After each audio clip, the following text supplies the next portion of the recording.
Welcome to this presentation of the Rotary Club of North Bethesda, Maryland, USA. Our club was established in 1974. We meet every Friday morning at 7:45 a.m., and we often invite guest speakers to give presentations on all kinds of interesting subjects. Please contact us through our website at nbrotary.org. And thanks for watching. Today's speaker is Charles Burrell. Please stop sharing the screen. Charles Burrell, who came to us. He's raised in upstate New York, graduated from St. Lawrence University with a BA in English, another English major. Very good. Okay, he lived in Alaska for 8 years, where he was a deckhand on a commercial fishing boat and a ship steward in the U.S. Merchant Marine. While he was in Alaska, he worked on a freighter that was seized by the Soviet Union in 1984, at the height of the Cold War. Was taken captive to Siberia. He came back at the end and became a teacher, high school English teacher, taught for 25 years at Seneca Valley High School in Montgomery County. And he's written a book about this, and he has a presentation. And welcome, Charles. Thanks, Kevin.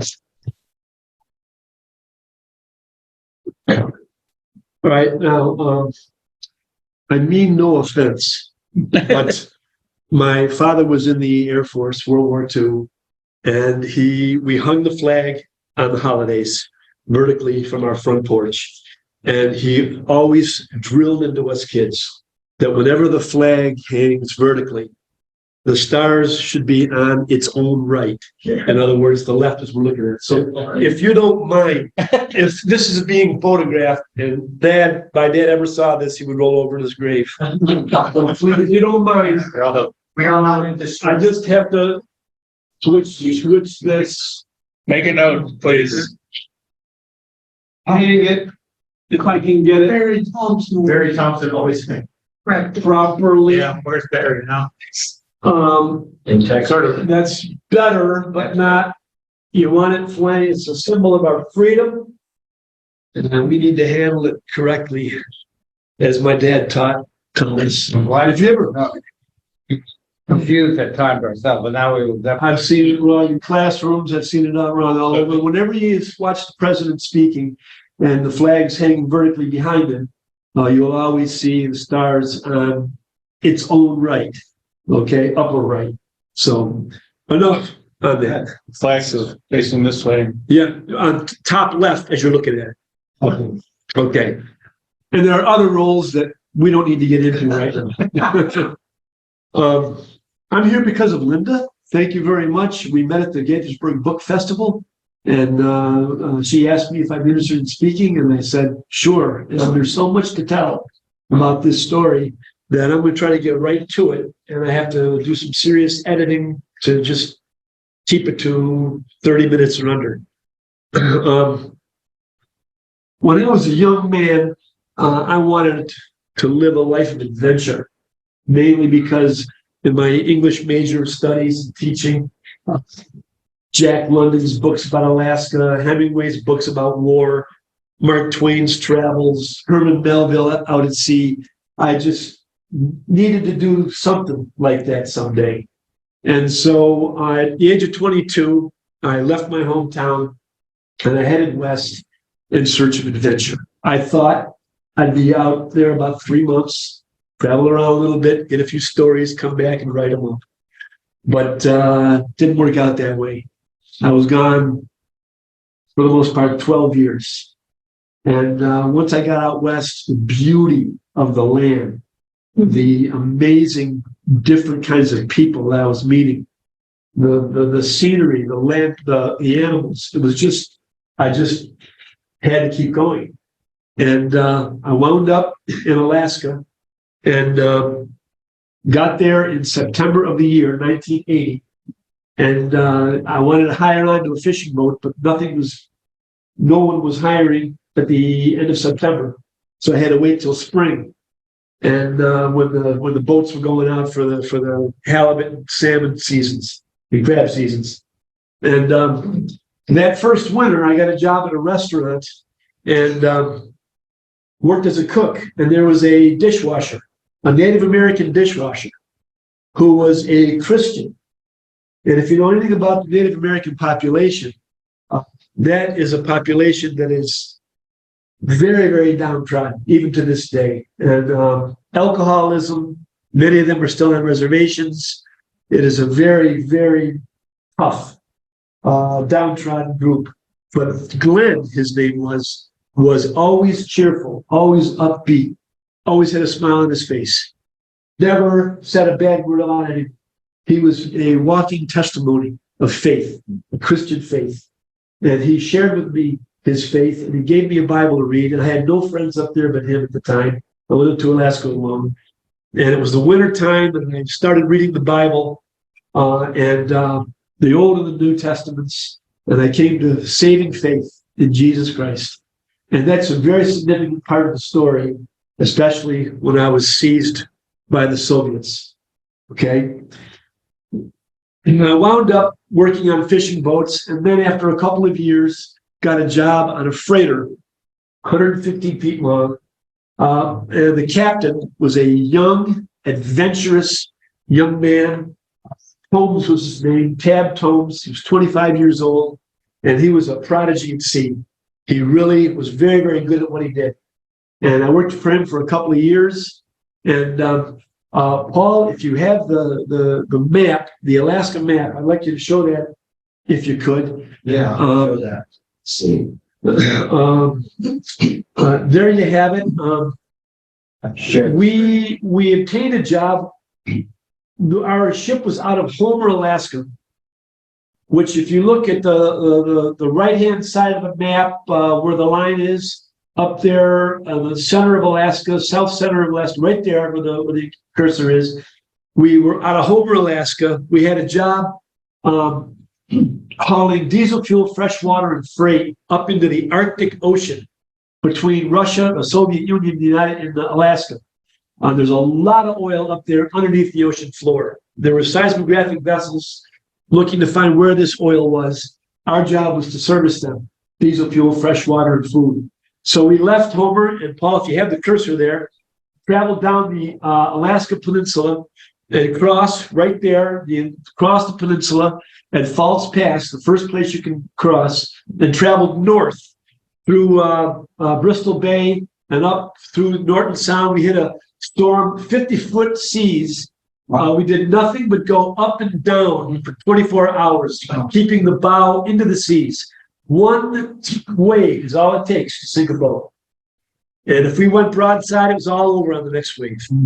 So up and down, nothing but up and down 24 hours. And then after, when the seas subsided, we went into Nome.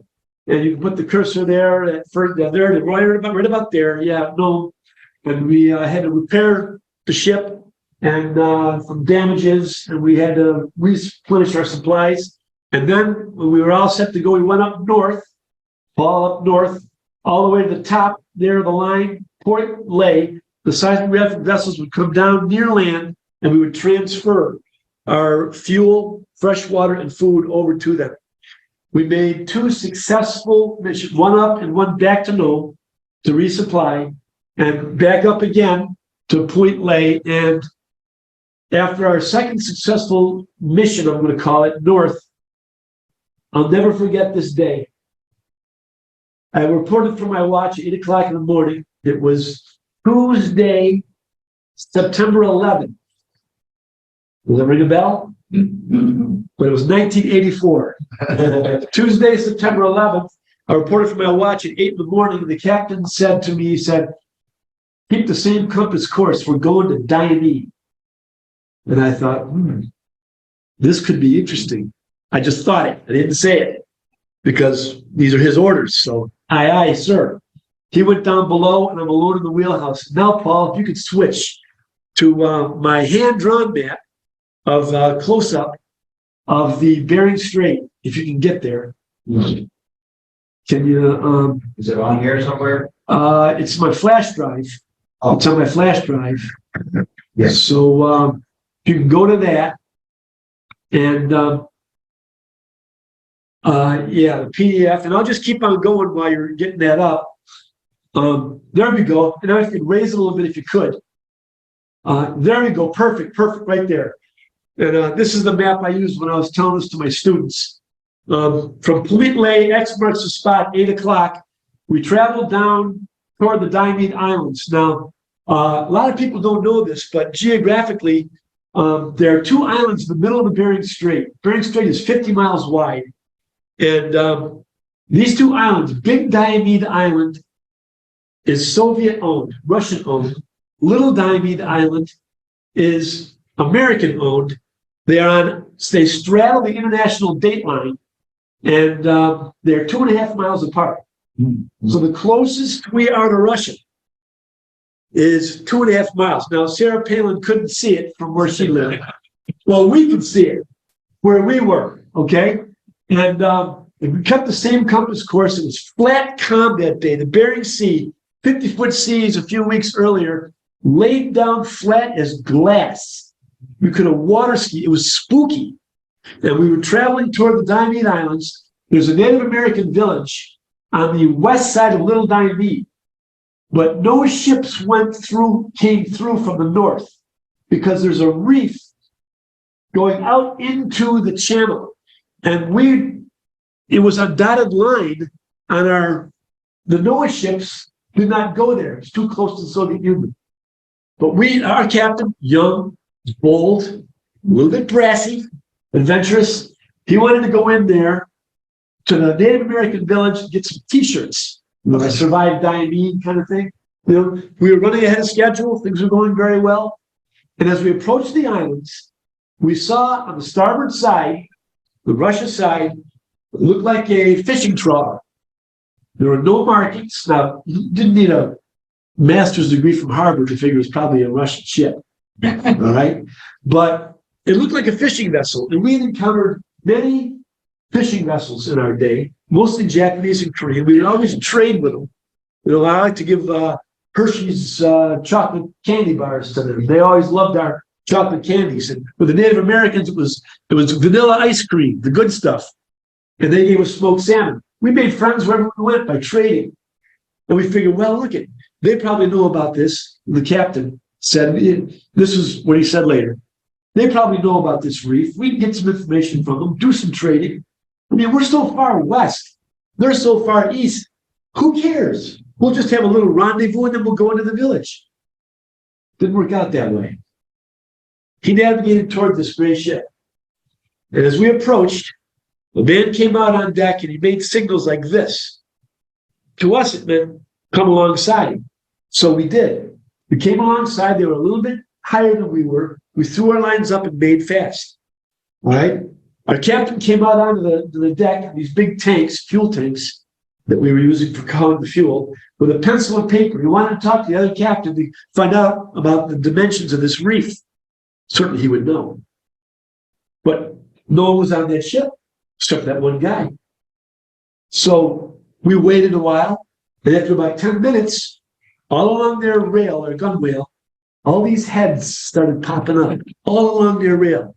Now, there were 5 of us on board, and there were many, many sailors on that ship. And they were looking down at us like, what are you guys, nuts? And we're looking up at them like, hey, good day for a sail. Candy bars, anyone? Right? And no one knew what to do. This was a highly unusual situation. Okay? And we were all in our 20s, all of us. So we were young and, should I say, a bit naive. Anyhow, we just stared at each other for about 10 minutes. And then I looked behind, and our stern deck was elevated slightly higher, closer to theirs. I started seeing all these soldiers, boom, boom, boom, boom, coming over on our ship. Full uniforms, boots, AK-47s, knives, everything. And they stormed our boat, about 30 of them. And they grabbed the captain. They took him up into the wheelhouse, and they disconnected all of our radio equipment, everything. So we had no contact with anybody in the United States. They thought we'd sunk. They sent out search parties later looking for us. They thought we went down, disappeared from the radar. Okay? And the soldiers surrounded the 4 of us crewmen, pointing the machine guns at us. And they told our captain, They presented him with these papers that were written in Russian. And they said, through one of the translators who spoke very broken English, sign these papers, the bottom for us to sign. But our captain, 25 years old, told us, said, well, what do these papers say? And they said, I'm sorry, we cannot tell you what they say, but you must sign. And the captain says, well, no, you don't understand. I can't sign anything unless I know what it says. And they came back to him with, no, you don't understand. You have to sign, and we cannot tell you. There's a long pause here. The captain says, well, what happens if I refuse? And they said, you will be taken to Siberia. So the captain steps back. He walks to the side of the wheelhouse. There's a door there. He opens the door and he shouts an order to the crew. I'll never forget it. Sign nothing, no matter what the cost. Closes the door, walks back to the officers. I refuse to sign these papers. They just shrugged and suit yourself. So we waited. About 2 hours later, a Soviet destroyer arrives on the scene, a military helicopter, all these smaller landing crafts coming from Big Diamine. We thought Big Diamine was uninhabited. No, it is full of spy equipment, which we didn't know. The book said it was uninhabited. No, that's not the truth. We were surrounded by hundreds of armed soldiers. Sign the papers now? The captain, we refused. So we were placed under tow. At one point, how much time? I get 10 minutes. 10 minutes, okay. At one point, our first mate, Mark Helpin, he says, what happens if we just try to run for it? You can see the little Diamede, right? You can throw a stone and practically hit it, where the X was, where we were. What happens if we just try to run for it? Well, we heard them talking in Russian, some of the officers, and they were joking and laughing, and I asked the translator, well, what do you say? And he said, remember Korean 707? It go boom. 5 Americans? That is no problem. You see, a year before, in 1983, a Korean jetliner was flying over. You remember that? Yeah. And they were crossing through Soviet airspace. A couple of MiGs came up behind it, and they tried to communicate with them to get out of our airspace. There was no communication, no language barrier. And when the plane continued on its course, the MiGs shot it down. And over 200 innocent men, women, and children died in that crash. 5 Americans, no problem. So they placed us under tow. Actually, we had to use our tow harness to hook us up to the destroyer. It was kind of like being arrested by the police and having to show them how to use the handcuffs. It's they didn't know how to hook up the harness, but we hooked it up and they towed us for 30 hours. If you have the map again, Paul, 30 hours down the coast of Siberia. It was sunset when they took us. Through all the way down the Siberian coast there. Yeah, you can just use the cursor. All the way down into the corner. And there's a bay down there called the Bay of Providenia. And it was all at night when they brought us in to the Bay of Providenia and had us secure. And always, they were trying to get us to sign the papers. Now, during the towing, that's why I have EPIRB written at the bottom of the screen there. Mark Helpin and Tate Tomes, Tab's younger brother, who was an 18-year-old engineer on the ship, he had devised a plan to get to the EPIRB, the Emergency Position Indicating Radio Beam. We figured we could activate the EPIRB. All ships have them. If the ship goes down, the EPIRB will float.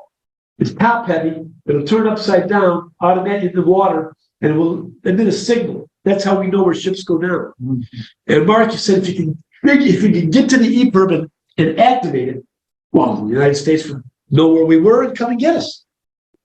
Naturally, okay? Like we were in our 20s, all right? And long story short, which is quite amusing. Mark was able to finagle his way up to the top of the wheelhouse roof and get the EPIRB and turn it upside down. And when he went back down below afterwards, smiling, washing his hands and smiling like a Cheshire cat, thinking I can see it now. Headlines: First Mate rescues crew, right? Activates EPIRB. 15 minutes later, the Soviet communications specialist comes down and he with the EPIRB in his hand, and he dismantles it right in front of Mark. And boy, Mark, if you could have dug a hole, he would have. And crawled inside, because the signal was picked up by a Siberian port and radioed back to the destroyer, hey, there's a distress signal right behind you. And as far as we know, the United States never knew a thing. All right. But now there's so much to tell. We arrived in this place called Uralik. They took us into the Bay of Providina. They took us by paddy wagon, always trying to get us to sign the papers. Whatever it was in those papers, it was important to them. And so we figured, hey, if that's the way it is, they are not our friends. Okay? So we continued not to sign, and they removed us from the boat. They brought us in the paddy wagon to an old deserted military barracks. And what it looked like. We got out of the paddy wagon. The guards had to pull yank on the door. The building had settled. They brought us into this dank and dingy corridor. I mean, the walls were wet with mold. Into this side room, and they told us to remove our clothing, all of our clothing. So they had the guns. This is all at gunpoint. And so we did. And we're there waiting to die. I mean, we remember, in the Holocaust. That's what they did. The Nazis did to the Jewish people. They thought they were going in for showers. All right. They were going into gas chambers and they didn't know it. All right. They removed their clothing. We thought, this is it. And in comes, I kid you not, in comes a doctor with a black bag, white coat, classic doctor. He opens up his bag, pulls out a stethoscope, and he starts giving us physical examinations. Heart, lungs, blood pressure, cough, the whole thing. Okay, excuse me, ladies. And he gives us physical examinations, and when he's finished, he says, "Okay, you can put your clothes on now, boys." And we were just so thankful we could die now with our clothes on. Much more comfortable die that way, we thought. But after the examination, another kind of funny little incident with our first mate that I don't have time to tell you right now. But he had I'll tell you a little bit about it. I'll try to speed this up a little bit. He had a rash on him, and the doc asked if we were all okay, to a translator, of course. And Mark said, "No, I got this rash on me. It's really bothering me." And the doctor says, "Well, are you taking anything for it?" Mark says, "Yeah, I got this cream stuff, like this poison ivy cream, this anti-itch cream." He didn't know he was allergic to diesel fuel. He was cleaning up the tanks. He had this rash all over him. And the doc says, "Let me see it." And he looks at it. And the doc says, "Well, cosmetics. We have cosmetics in Russia too, but they don't work." So he pulls out a needle that long. I'm not kidding. A syringe. He fills it with some medicine and he gives Mark a shot. You know where. All right. And drop your drawers kind of thing. Bend over. And all these guards around. And we're looking at these guards going, this is one of the few times you ever saw the guards smile. Mark, not me. The guards were all like, the guy had their guns there. They're smiling, shaking their heads. Gave Mark a shot. And 3 days later, no rash. So, but after that, things got really serious. That's when and I'll wrap things up here. That's when the interrogation began. They split us up into 2 rooms, the captain and myself in one, 3 other crewmen in another. And they interrogated us basically around the clock. You would go into the room across the hall. There'd be an officer a translator, another officer, guards all around, and they'd shine a bright light in your eyes, and they would interrogate over and over again, like on a witness stand, pointing to your chest. I mean, it was so obnoxious. It was so unnerving that it made you want to sign the paper just to get them off your back. But it was intimidation is the tactic they used. Now, I'm very thankful they did not torture. If they tortured, that would have changed the game. You know, how much can you take? You know, but they didn't. It was all psychological intimidation. And we just refused. And when they took the captain in for interrogation, I got down on my knees and I prayed until he came back. If it was an hour, 2 hours, 3 hours, I stand on my knees and I prayed for him that God would give him strength. And I don't have really time to share this, but the fact that I was a Christian, faith in Jesus Christ in the Bible. And they asked me when we went into captivity, I wanted to take my Bible with me. I didn't know how long we were going to be there. And when they figured out what it was, they wouldn't allow me to take it in. And in fact, they said, and I quote, "You do it our way. Here, there is no God." It was a direct quote from one of the officers who took my Bible. Okay? And over the course of the interrogation, they focused on the captain and myself. Why me? I was the oldest of the crewmen. I was 29 years old. I was the only crewman not raised in Alaska. I had a college education. I was born in New York. I had a passport with foreign countries, stamps in it, that I'd traveled before. And so naturally, I was a government agent. Because that's what they did. They put government agents on their fishing boats to make sure they were the crewmen to jump ship to try to go to freedom. Okay? And I tell you what, we established we were not allowed to talk to the guards. But I did write a letter to one of the guards that was very kind. And you do know those guards wished. They were our age. And you know they wished. They're probably the only Americans they ever saw. And you could see it in their eyes. About half of them. The other half didn't like us at all.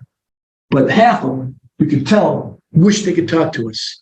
Wished they could have gotten on the boat when we went home and come with us. Right? But I got a chance to share my faith.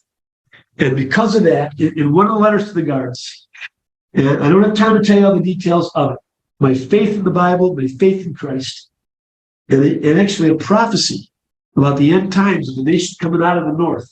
And I don't have time to get into all that right now. It's all in the book.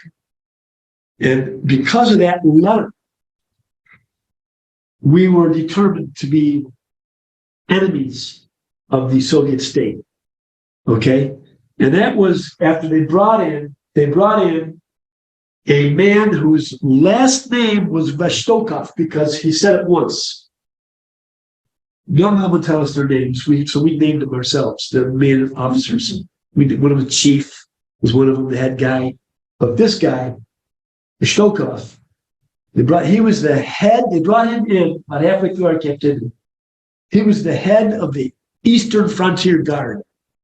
And he wanted to know why we were there. What were we doing there? Right? And he talked to us like human beings. He was the first one to talk to us like we were human. Right? And he could not understand how 5 young men on a boat of our size could have the freedom to go to choose where we went. Like we had to go back to Nome, but we could go anywhere we wanted. We could do some sightseeing if we were running on a schedule. Getting t-shirts, he couldn't understand that. Why would you get t-shirts? And so our explanation was, it didn't make sense to him. However, and I'll wrap it up here. However, after about 5 or 6 days of our captivity, a phone call came in at 11 o'clock at night from a woman speaking Russian. They called for the American captain. He came in. It was like it was a telephone that was one step up from the crank phone of yesteryear. You could barely hear her voice, all the static. It was a woman from the United States Embassy in Moscow. Moscow to where we were, 9 time zones. 9. Russia is by far the biggest country in the world. I mean, she was coming practically from Europe. We're way over here in the eastern Far East. And how many of you are there? How many are you? The 5 of us, 5. Anybody hurt? Anybody hurt? No, no one's hurt. What are they doing? What are they doing? They're trying to get us to sign these papers. Don't sign anything that isn't true. Okay. He said, we know where you are. Sit tight. We're working on your case, Captain. Don't worry. We're not going anywhere. About 2 days later, Chief came in, 2 a.m, told us to get up. Said 20 minutes, get your things together. It would take us 3 minutes. We had like one little bag and change of clothes. We had to take 1 shower while we were there. On our boat. They took us to the boat for 1 shower. It was the only time I had a chance to see where we were. But we gathered our things and we were escorted back to our ship. It was ransacked. It was an entire mess. We were ordered to follow the Soviet destroyer out to the American line, which took about 8 hours or so to get there. We saw a gleaming white U.S. Coast Guard cutter coming our way. The destroyer always stayed between the Coast Guard cutter and us. And officials from the Soviet ship, Vostokov, and Captain James Billingham of the U.S. Coast Guard, the captain of the ship, they signed papers for our release. We never signed a thing. And we later found out what the papers said. Those Russian papers, they said that we knowingly and willfully violated the Soviet boundary. So it would have been a confession of guilt. We could have gone on trial in the Soviet Union. Soviet lawyers, Soviet judge, Soviet law, and they could have put us away, especially for the letter I wrote, trying to share my faith with the guards. They could have put us away for 30 years in jail. I got books if you're interested. Well, if I went a little bit over, I'm sorry. I tried to add it as best I could. Yeah. Because everyone was riveted to what you had to say. Thank you. Thank you. We appreciate your we had any questions after. Okay, sure. Be glad to answer. Again, and we had really wonderful, amazing talk, and thank you for everyone's coming in today, and we'll meet again next Friday at the same time and same place. Meeting is adjourned.